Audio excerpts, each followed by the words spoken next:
yang diberikan untuk kita renungkan bersama terdapat dalam Alkitab Perjanjian Baru, yaitu Roma pasal 16. Roma pasal 16 terkhusus ayatnya yang ke-25 saja. Roma pasal 16 ayatnya yang ke-25. Lembaga Kitab Indonesia memberikan tema segala kemuliaan bagi Allah. Ayat 25, bagi Dia yang berkuasa menguatkan kamu menurut Injil yang kumasyurkan dan pemberitaan tentang Yesus Kristus sesuai dengan pernyataan rahasia yang didiamkan berabad-abad lamanya. Demikianlah bunyi firman Tuhan. Bapak Ibu jemaat yang dikasihi oleh Tuhan Yesus Kristus, kemarin usia GKI di Tanah Papua 76 tahun, dan di hari ini usia izin masuk di Tanah Papua 96 tahun. Kalau kita melihat tingkat kehadiran anggota jemaat, mungkinkah ini ada kaitan dengan usia yang disebut, yang dimiliki oleh seorang manusia, sehingga banyak yang sudah tidak bisa berjalan lagi karena usia sudah 96 tahun. Itu luar biasa kalau sampai masih diizinkan Tuhan hidup di muka bumi. Kalaupun yang sudah usia 96 tahun telah dipanggil oleh Tuhan, buah dan hasil karyanya di hari ini di tengah-tengah persekutuan jemaat, kita hitung dengan jauh.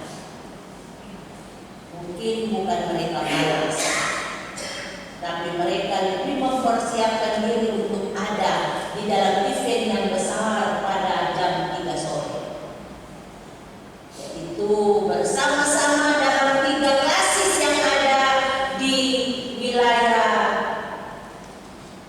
di klasis Sorong, Malamoy, dan Raja Ampat, untuk bersama-sama merayakan Injil masuk di Tanah Papua secara akbar. Tidak masalah, tetapi persekutuan di tengah-tengah jemaat juga harus kita bangun. Bapak Ibu jemaat yang dikasihi oleh Tuhan kita Yesus Kristus, bagian firman Tuhan kita Roma pasal 16 ayatnya yang ke-25 dengan tema segala kemuliaan bagi Allah, diawali dengan pujian yang luar biasa dari hamba-Nya Dia. Dia bilang beri kemuliaan dan hormat. Kalau hari ini bisa berulang tahun, berilah kemuliaan dan hormat.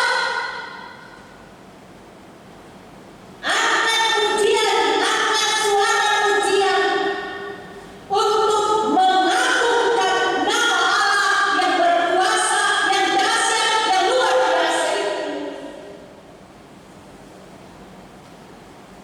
Kenapa harus mengangkat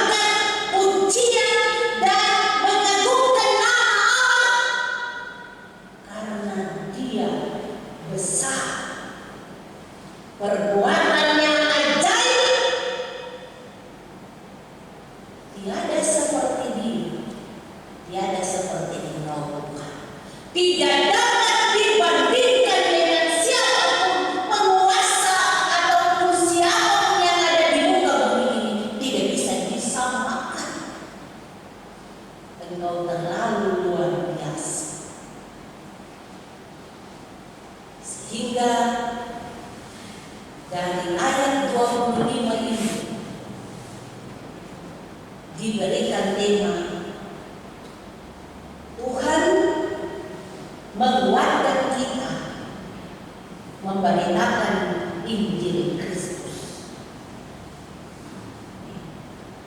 Bapak Ibu saudara-saudara yang dikasihi dalam Tuhan Yesus Kristus,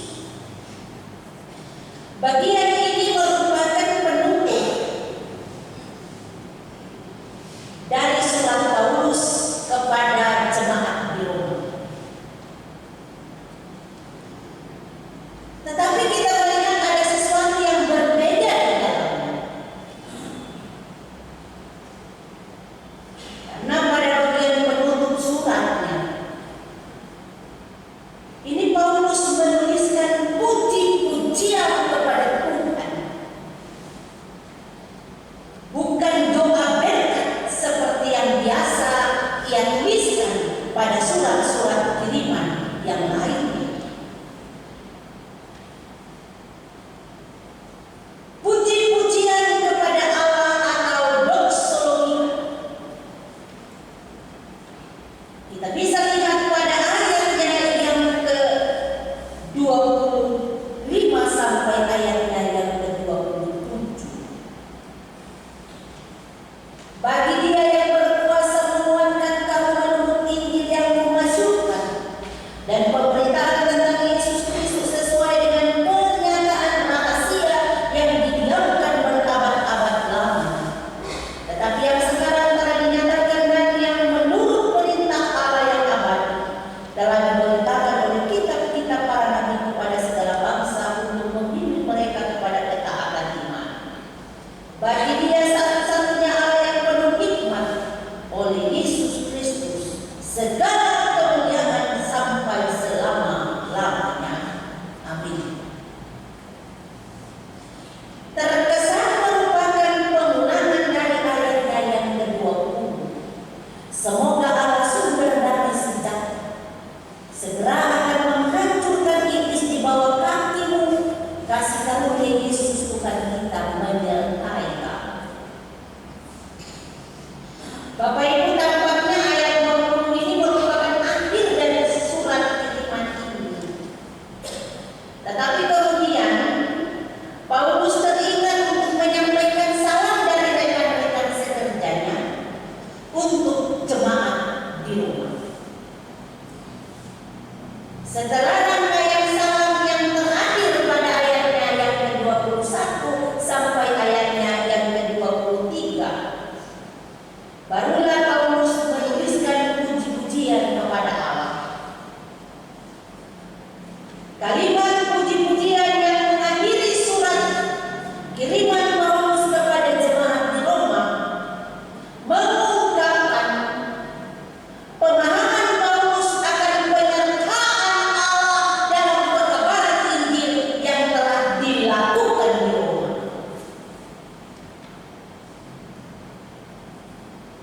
Paulus sadar bahwa apa yang terjadi di Roma bukan karena kehebatan dan kuasa pekabaran Injil, bukan karena kehebatan orang-orang yang menyampaikan Injil yang telah bekerja keras sedemikian, melainkan Paulus berkata bahwa keberhasilan itu karena turut campur tangan Allah. Karena Allah menyertai mereka dalam segala pelayanan yang terjadi di Roma. Sehingga Paulus berkata, semua ini karena anugerah Allah.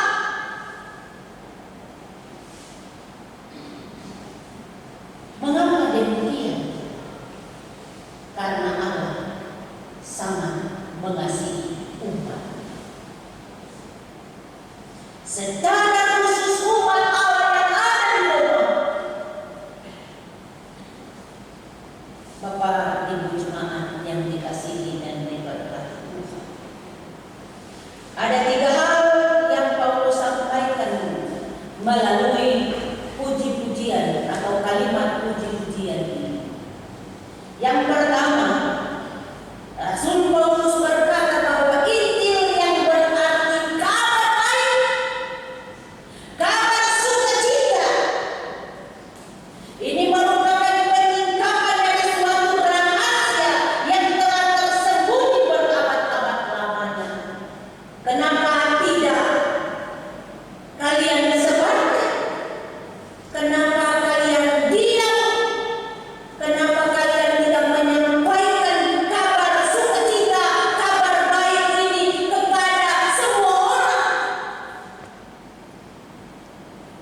Sehingga Rasul Paulus bilang, kalau firman Tuhan, kalau Injil itu kabar baik, ceritakanlah sampaikanlah kepada semua orang yang ada di rumah, supaya mereka mengerti benar tentang kebenaran firman Tuhan.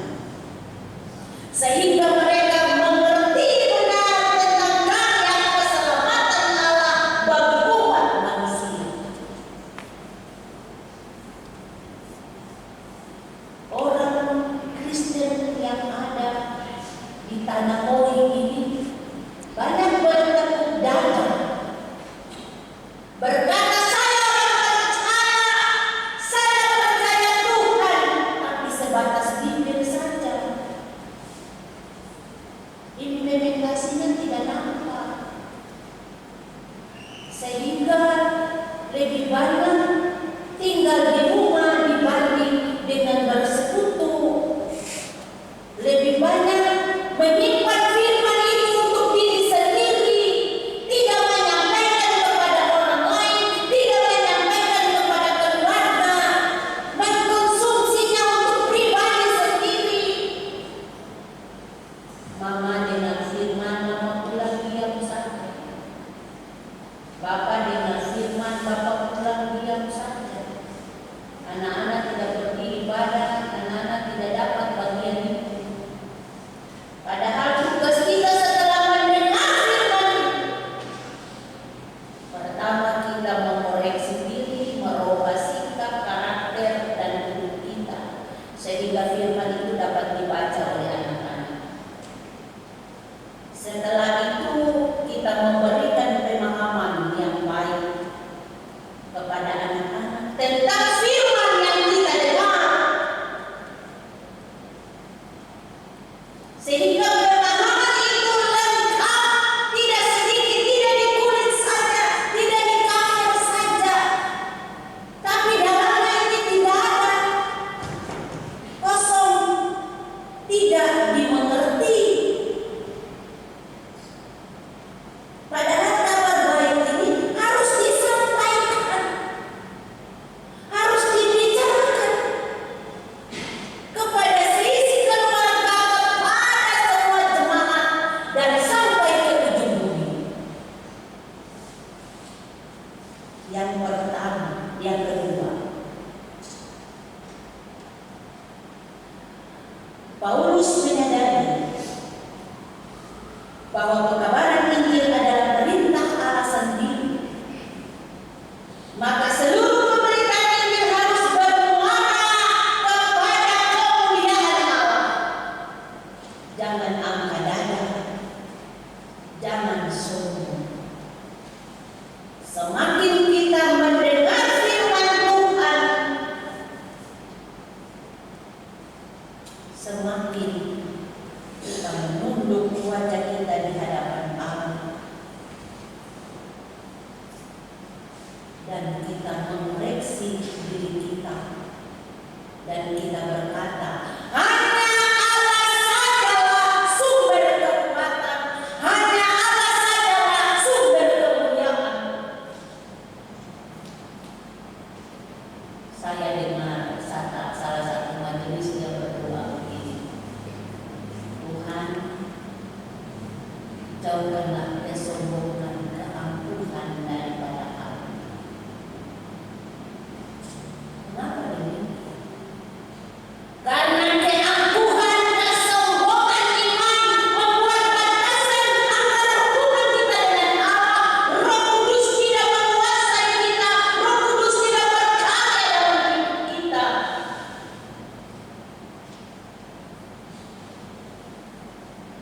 Selagi kita masih memiliki karakter dan sifat-sifat seperti itu, maka kebenaran firman Tuhan menjadi terhambat karena ego dan kesombongan.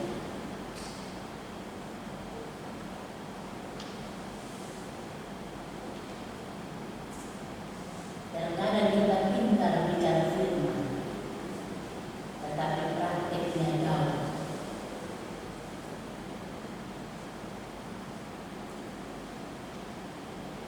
Rasul Paulus bilang, seluruh pemberitaan Injil itu harus bermuara pada kemuliaan Tuhan. Allah sendiri yang memberikan perintah untuk menyampaikan firman itu. Dialah satu-satunya Allah dan tidak seorang pun yang pantas mencuri kemuliaan Allah. Tidak satu orang pun, siapapun dia, jangan mencuri kemuliaan Allah. Yang ketiga, Bapak Ibu jemaat, Rasul Paulus berkata, jangkauan pemberitaan Injil harus meliputi segala bangsa, dari ujung bumi sampai ke ujung bumi, dan semua bangsa harus mengakui, semua gereja harus mempunyai visi dan misi. Karena itu tugas kita sebagai anggota jemaat harus banyak berdoa. Berdoa dan berdoa, jangan banyak bicara.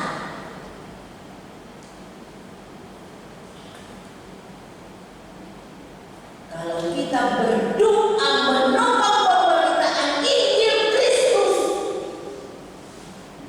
maka percayalah, kuasa Tuhan itu akan berkarya dengan luar biasa, sehingga pemberitaan firman itu akan sampai ke pelosok-pelosok kepada semua suku yang ada di muka bumi ini, terutama di suku Moni, tanah Moni. Timbul pertanyaan, 96 tahun, apakah seluruh umat yang ada di tanah Moni ini sudah menerima Injil Kristus itu atau belum? Di hari ini kita bersyukur karena begitu besar kasih Allah bagi kita sebagai bangsa bukan Yahudi, tetapi kita dipilih Allah untuk menerima Injil Kristus. Maka kita harus bersyukur hanya kepada Allah Israel, hanya kepada Allah Abraham, hanya kepada Allah Ishak dan Allah Yakub. Karena dari sanalah Injil itu dimulai dan disebarkan sampai ke tanah Papua, tanah Moi yang kita cinta ini.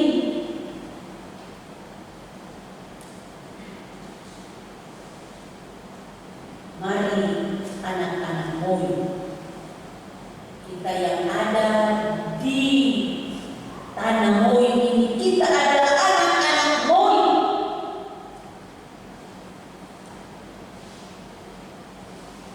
Mari kita buktikan cinta kita kepada Allah, bahwa kita telah mendengar, kita telah menerima kebenaran Injil itu. Maka kita meminta kuasa Allah untuk memampukan Bapak Ibu, saudara dan saya, kita semua, untuk dapat memberitakan Injil Kristus secara terus-menerus, secara berulang-ulang, secara kontinu, sehingga tidak ada kata tidak untuk memberitakan Injil Kristus lewat cara hidup kita, lewat tutur kata kita, lewat perbuatan kita, di tengah-tengah pelayanan yang Tuhan izinkan kami tapaki, kami lalui dalam hidup ini. Di mana saja Tuhan izinkan kita ada, minta Tuhan dengan kuasa